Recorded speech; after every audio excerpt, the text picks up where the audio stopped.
안녕하십니까? 소쿨극장의 조선시대 사건과 수사, 그리고 사연 시간입니다. 오늘은 양녕대군의 딸 이구지에 관한 이야기입니다. 그녀는 남편이 일찍 죽어 청산과부로 지내던 중 산해종 천례를 사랑하게 되고 그의 딸을 출산합니다. 그것 때문에 음란한 여자로 취급받아서 왕명으로 사약을 받고 죽습니다. 구독과 좋아요 그리고 알람 설정 부탁드립니다. 재미있고도 좋은 글로 보답하겠습니다. 이구지는 조선 제3대 태종의 장남 양녕대군의 8번째 서녀이다. 양녕대군은 정부인 광산 김씨에게서 3남 4녀를 낳았지만 많은 첩들과 관계를 맺으며 7남 11녀를 낳았다. 그러니까 자식이 모두 25명이나 된다. 이구지의 생모는 천첩으로 양녕대군의 여종이었다. 왕족들은 첩의 신분에 따라 자식의 적서를 구별하지 않는다. 따라서 이구지는 정삼품 현주로 매우 높은 신분이었다. 이구지는 경기도 광주군에 살던 권떡령에게 출가하였으나 남편이 일찍 죽어 청산과부가 되었다. 이구지는 권덕영의 사후, 덕영의 종, 천례와 사실혼 관계가 된다. 이구지는 천례와의 사이에 딸을 얻었는데 이름은 준비이다. 준비는 1488년 무렵 평민에게 출가하였다. 1475년 12월 말 무렵 이구지가 산해종 천례와 정분이 나서 살림을 차렸다는 말이 도성에 자자하였다. 잘 아시다시피 조선은 철저한 신분제 사회였다. 다른 말로 하면 신분 체계가 무너지면 모든 것이 같이 무너지는 사회였다. 그런 사회에서 신분상 가장 높은 위치에 있는 왕실 여자가 가장 밑바닥에 있는 남자 노비와 사랑에 빠졌으니 무조건 막아야 하는 말도 안 되는 일이 벌어진 것이다. 종부시 첨정 허계가 이 문제를 가지고 와서는 신분에 어긋난 짓을 하는 두 사람을 붙잡아 국문해야 한다고 왕 앞에서 주장하였다. 당시 성종은 19살이었고 할머니 정희왕후 윤씨의 섭정을 받던 시기였다. 사건을 보고 받은 왕은 즉시 대비에게 보고하고 분부를 기다리는 한편 종친들과 모여서 이를 의논하였다. 대책회의 끝에 나온 왕실의 반응은 왕실과 관련된 좋지 않은 소문을 입에 담은 허계를 파직하고 벌을 주라는 것이었다. 대간의 입장에서는 동문서답이고 적반하장인 셈이다. 당연히 사헌부, 사간원의 관리들이 들고 일어났다. 이 씨는 태종의 손녀이지만 산해종 천례와 이상한 관계임이 도성에 소문이 나 있고 그 소문에 따라 진상을 조사한 것인데 사헌부 관리를 벌주라는 종친들의 주장은 너무 억지입니다. 그러나 왕실과 왕의 생각은 달랐다. 이것은 어디까지나 집안일일 뿐이라는 것이다. 성종은 불쾌한 빛을 내비치며 언급하지 말라고 하였으나 허계 등은 계속 이 일을 문제 삼았다. 그러자 성종은 대비의 언문 교서를 읽어주었다. 장령 허계는 왕실의 일을 세상 사람들에게 알려 좋지 않은 소문을 파다하게 퍼뜨린 죄로 그의 관직을 거둔다. 교서를 내려놓자 여기저기서 반대의 소리가 터져나왔다.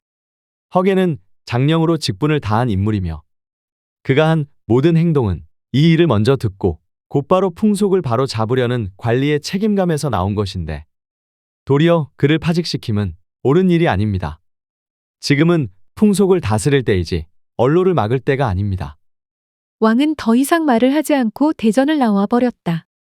끝까지 있어봐야 좋을 것이 없다는 생각에서다. 사람들은 허계가 왕과 종친들을 상대로 대간의 기계를 떨쳤다고 박수를 보냈지만 그 이상은 진전되지 못했다. 이구지와 천례의 사건은 그렇게 아무 일도 없이 끝난 듯 보였다. 그런데 세월이 십수년이나 흐른 1488년 이 사건이 다시 나라 안을 발칵 뒤집어 놓았다. 천례가 이구지와 헤어지지 않고 함께 살면서 낳은 딸이 벌써 시집갈 나이가 된 것이다. 딸을 결혼시키면서 두 사람의 관계를 둘러싼 소문이 다시 여러 사람의 입에 오르내렸던 것 같다. 이구지가 신랑 집안에 신부가 사실은 양녕대군의 외손녀라는 사실을 넌지시 이야기했을 수도 있다. 딸이 시집가서 잘 살기를 바라는 마음에서 한 이야기일 것이다. 하지만 이 말이 이 사람 저 사람 입을 오르내리다가 김종직의 귀에까지 들어가게 된 것이다.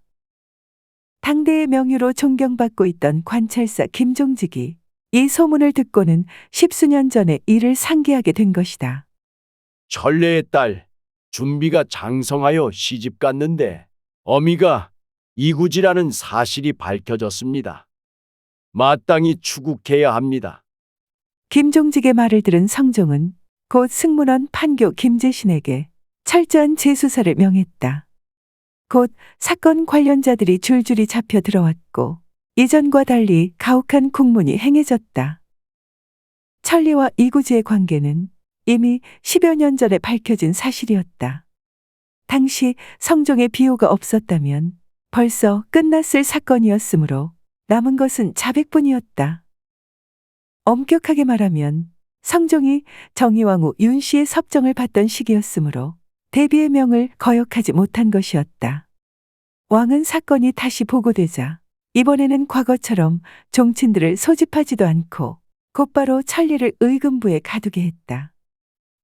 하지만 천리는 왕실의 여자를 간통했다는 죄를 끝까지 인정하지 않았다. 제 딸 준비는 아내 말비의 소생입니다. 마님과는 결단코 무관합니다. 죽음을 예감한 천리는 끝까지 이구지를 비호했다. 그것은 10여 년간 살을 맞대온 여인에 대한 남편의 예의였고 딸을 연좌시키지 않으려는 부성애의 발로였을 것이다. 그가 버티면 버틸수록 형리의 매질은 강해졌다. 결국 그는 장독을 견디지 못하고 죽었다. 당사자가 죽었지만 판관들은 물러서지 않고 관련자들을 계속 추궁한 끝에 마침내 개가를 올렸다. 노비의 양처 검음이 진실을 비로소 밝힌 것이다. 제가 마님의 해산을 도왔습니다. 준비는 천례와 마님의 자식이 분명합니다. 석 달여에 걸친 지루한 수사가 드디어 마무리되었다. 1489년 2월 1일 모든 정상을 파악한 성종은 의금부에 명하여 이구지를 추국하게 했다. 그녀는 자신에게 쏟아지는 판관들의 질문 공세에 한마디도 답하지 않았다. 사랑했던 노비 천리는 이미 목숨을 잃었고 자신의 운명 또한 충분히 예감할 수 있었기 때문일 것이다. 기실 아무도 그녀가 토설하기를 원치 않았다. 왕실은 왕실대로, 권덕령의 가문은 가문대로 그녀가 조용히 떠나주기만을 바랄 뿐이었다. 이윽고 성종은 육조, 한성부 당상관, 대간 등을 불러 의견을 물었다. 이구지에 대한 처분을 내려야겠는데 경들의 생각은 어떠한가? 노비와 사통하여 강상을 어지럽힌 죄는 사형이었다. 하지만 그녀는 왕족이었으므로 사약을 내리는 것이 관례였다. 예로부터 왕족이나 공경대부에 대한 처분은 사사뿐입니다. 그래도 아직 자백받지 못했으니 추국하는 것이 좋겠다. 성종은 2월 19일 광릉보원군 이극배를 위관으로 임명하고 최종 절차를 밟게 했다. 재차 국문장에 끌려 나온 이구지는 태어나고도 당당한 모습이었다. 그대들이 어찌 나를 심판하려 드는가? 나는 태종대왕의 손녀다.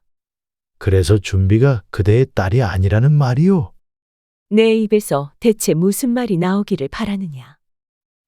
종실의 후손으로서 부끄럽지 않소? 나는 하늘을 우러러 한 점 부끄러운 일을 한 적이 없다. 그녀의 대답에 국문장에 있던 종친이나 신료들은 혀를 찼다. 하지만 왕족을 상대로 고문을 통해 자백을 받아낼 수는 없었다. 이구지의 처분을 놓고 신료들 사이에 논란이 벌어졌다. 공을 넘겨받은 성종은 1489년 3월 5일 어서를 내렸다.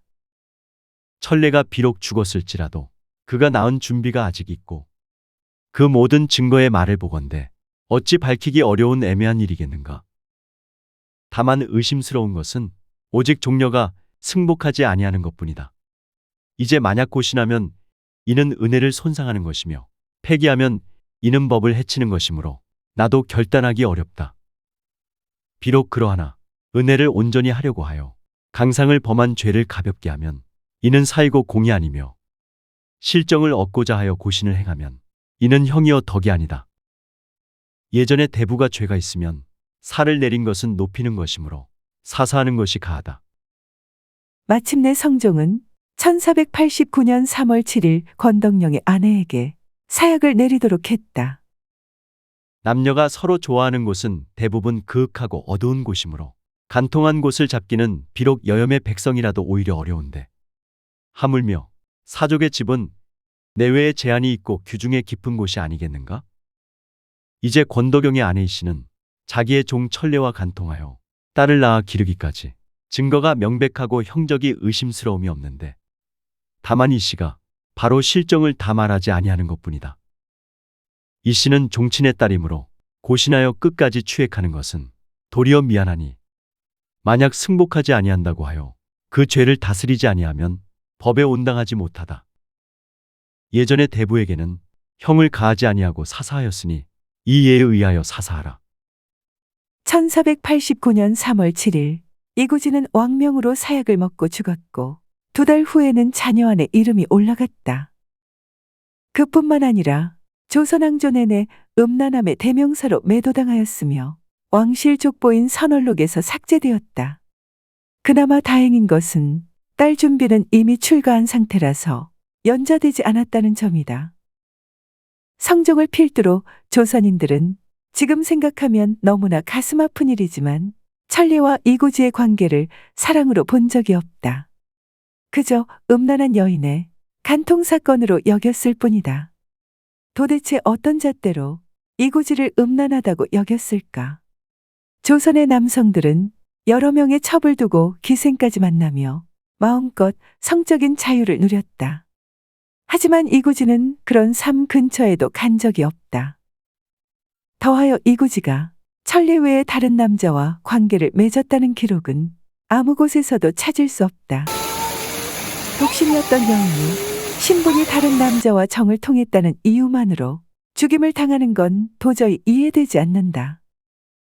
남자가 아내를 잃으면 세장가 안 가면 큰일 나는 것처럼 주변의 모든 사람이 자기 일처럼 걱정하면서 중매 써주려 하고 여자가 남편을 잃으면 죽은 남자를 그리워하면서 정조를 지키는 것이 유일한 길이고 미덕인 그런 이중잣대를 가지지 않는 사회에 현재 우리가 살고 있는 것이 다행한 일인 것 같기는 하다. 하지만 우리가 조선시대의 남자 중심, 신분 중심의 사회를 비판하는 것처럼 수백 년 후 우리의 후손이 현재 우리를 볼 때 비판할 것이 분명히 있을 텐데 그것이 무엇인지 궁금하고 겁이 난다. 들어주셔서 고맙습니다. 용어 풀어올리겠습니다. 현주는 왕세자의 서녀에게 주던 정산품의 봉작입니다. 대가는 사원부와 사간원을 말합니다. 장령은 조선시대의 사원부에 속한 정사품 벼슬입니다. 강상은 삼강과 오상을 아울러 이르는 말입니다. 곧 우리가 지켜야 할 도리를 말합니다. 추국은 조선시대의 의금부에서 임금의 특명에 따라 중한 죄인을 신문하던 일입니다. 사사는 죽일 죄인을 대우하여 임금이 사약을 내려 스스로 죽게 하던 일입니다. 위관은 죄인을 신문할 때 대신 가운데서 임시로 뽑아 임명한 재판장입니다. 고시는 육체적 고통을 주며 신문하는 것입니다. 규중은 부녀자가 거처하는 곳입니다. 자녀아는 조선시대에 양반집 여자로서 품행이 나쁘거나 3번 이상 계가한 여자의 소행을 적어두던 문서입니다. 참고문헌 그리고 자료 출처 소개에 올리겠습니다. 조선왕 조실록 중에서 성종실록에 있는 내용을 참고했습니다.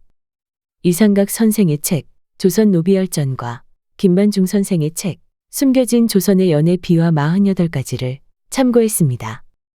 한국민족문화대백과사전, 국립중앙박물관, 한국학중앙연구원 그리고 간송미술문화재단의 기사와 사진을 빌렸습니다.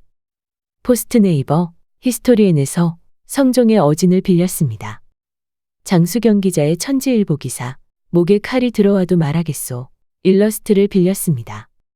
교육부 공식 블로그를 빌렸습니다. 2011년 KBS 드라마 김정민, 박현석 연출의 공주의 남자에서 한 장면 캡처했습니다. 신문은 선생의 뉴스 속의 한국사, 어사대와 사원부를 빌렸습니다. 이병훈과 김상엽이 연출한 2010년 MBC 드라마 동의의 한 장면을 캡처했습니다. 국사편찬위원회, 우리 역사넷의 기사와 일러스트를 빌렸습니다. 조선시대화가 김중근의 국립민속박물관 특별전, 기산 풍속화에서 민속을 찾다에 도록을 빌렸습니다. 현대화가 운하영의 책, 흑요석이 그리는 한복 이야기에서 일러스트 몇 점을 빌렸습니다. 김학수 선생의 그림, 숭례문 박예 칠패시장을 빌렸습니다. 김윤보의 형정도첩 그림과 경희의 문화의 삼종지도 일러스트를 빌렸습니다. 조선시대 화가 김중근, 신윤복, 김홍도, 장승업 그리고 김윤보의 그림 몇 점을 빌렸습니다. 위키백과와 나무위키의 기사와 사진을 빌렸습니다. 123RF, 크라우드픽, 픽스타, 핀터레스트, 클리바트 코리아, 그리고 팩셀스의 동영상, 사진, 일러스트를 빌렸습니다. 소우쿨 극장은 일주일에 3번, 매주 화요일, 목요일 그리고 토요일 오전 11시 전후에 이야기 올리는 것을 원칙으로 합니다. 고맙습니다. 다음에 만날 때까지 건강하시기를 기원합니다.